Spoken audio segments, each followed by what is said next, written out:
Erica Bernie finally come back with another video. So I guess this is the first video of the series that I'm kind of making. It's a kind of like what you should know in the military. So we're gonna start off with basic training. So if you guys don't know or just found this video, I used to be a drill sergeant not too long ago, maybe less than a year ago, and now I'm actually back to the regular Army, Force Com and all that. So we're just gonna get right into it before this camera dies. So just a few things that people need to worry about. I had to deal with it a lot when I was at basic training as a drill sergeant. It's just a lot of individuals that didn't settle their affairs while they were at home and now are just struggling of trying to figure out or getting a letter from home saying this is not getting paid, I can't get to the bank because you put this amount or whatever the case may be. So we're just gonna go over things you need to do before you go off to basic combat training. First thing, right, you already have your recruiter and all that, you're ready to go. So what you need to think about is bringing a medium-sized bag. And if you have your recruiter, they should be able to give you a list of things that you cannot or can bring. And then it'll be a little bit of video later on, but having a medium-sized bag, getting that ready and not bringing anything extra, because when it comes down to it, when you're packing your bags up, you're holding all those bags. So to add your bag plus maybe like 2 duffels and then a laundry bag, it's a bunch of things and you're gonna be struggling through the whole thing. So just be aware of that. Second thing, right before you go, make sure everything legal, financial is already set, that you don't have to worry about. Let's say you're worrying about your kids or anything like that, you need to make sure that's settled before this comes back to you and you're in basic training. Worrying about shooting a weapon and making sure you're qualified, and now you're thinking about, oh no, I just got a letter from Blase about, oh, this didn't get paid, and vice versa. Another thing, if you are National Guard and Reserves, you need to make sure you tell your employee or employer what you're doing and what you're about to do, and they should be able to assist and help you with that situation and make sure that you get the job. It's not always the case, but make sure you get that job back when you're done with basic combat training. Another thing, a main thing, all right, like I said it before, like number 2, you're expensive, right? Now you gotta think about it, right? Not just kids and all that stuff, your family, mortgage, car payment, phone bill. That's a big thing. The phone bill was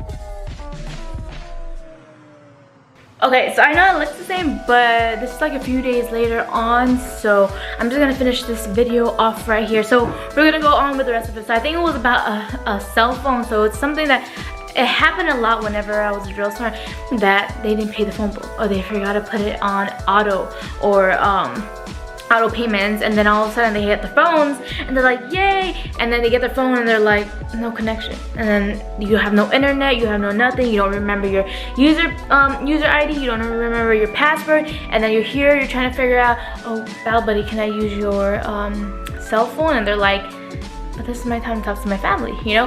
Not saying they're all like that, but that's what happens. And then they try to use the internet, or they try to figure out some ways they can get that, but then it takes up a lot of time. So before you go to basic combat training, make sure your phone bill is on auto pay, so you don't have that's be the least of your worries, seeing that your phone is turned off because you forgot the phone bill.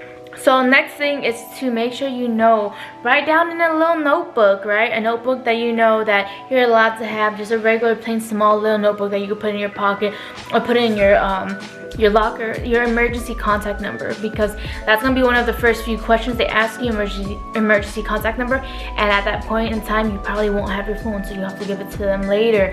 Or so instead of trying to rummage and try to find your phone in a stack of phones of everyone else while a drill sergeant's with you and that's like your first time with them, you should probably know your contact information. Memorize it. Memorize that one number that you need and who it is and why they're your emergency contact number, or even just write it down. A lot of people just wrote it down. Luckily, my parents, I knew their address and their number. I just knew it on top of my head, so it was easy for me.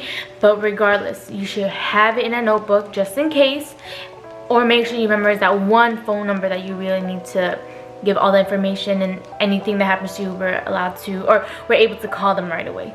And then talk to your family.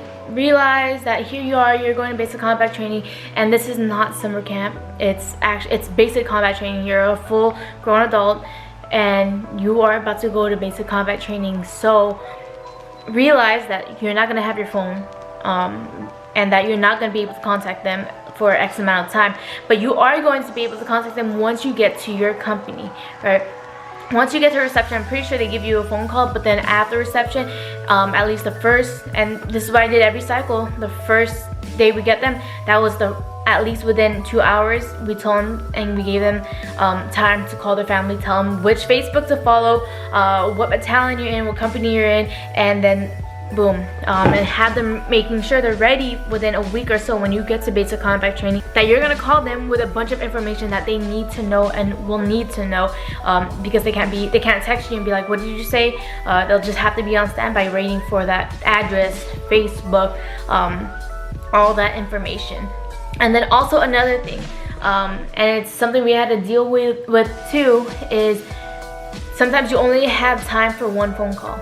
And then sometimes that one phone call, you're deciding who should I call, right?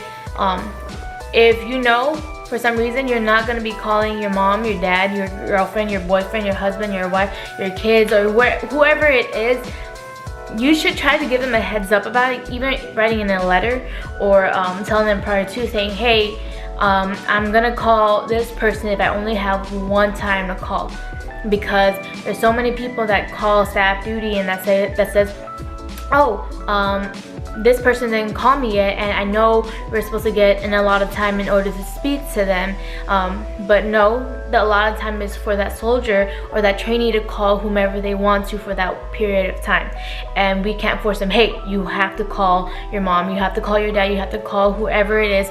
We can't force them. We give them their time, we give them a lot of time that they are allowed to have, and then whatever they do with it, if it's just looking at it and just giving it back to us, so be it. So, because there's so many times where people are like, I don't want to make a phone call, and that was their decision. But we, as drill sergeants, give them the opportunity to make that phone call. We give them their phone, right? Have them have it for X amount of time that all these other trainees are having it, so it's fair. But know that a lot of people don't call certain people for certain reasons, and they just don't want to deal with it, or they don't want to call, or that's the last person they're thinking of. So yeah, so my advice is to tell whomever that will be waiting for your call, if you're gonna call them first, or if they're gonna be one of the last people you call, because you're probably not gonna get to call everyone that you want to call. But yeah, I think those are my little tips here and there about going to basic combat training. If you have any other questions about basic combat training, what to expect, what to do, X, Y, and Z, go ahead and write down in the comments below. Hope you guys enjoy this series, because it's going to be a little series that I do at least every week. So hope you guys enjoy this video. Anything you want to know, put it down, and it might be the next video. See you later. I got my head in the clouds, I don't wanna come down. I got 1, 2, 3 people doubting me now. I had to stop with the numbers, it's too many to count. But I'll make sure to thank them when I'm taking my bow. Oh, it's so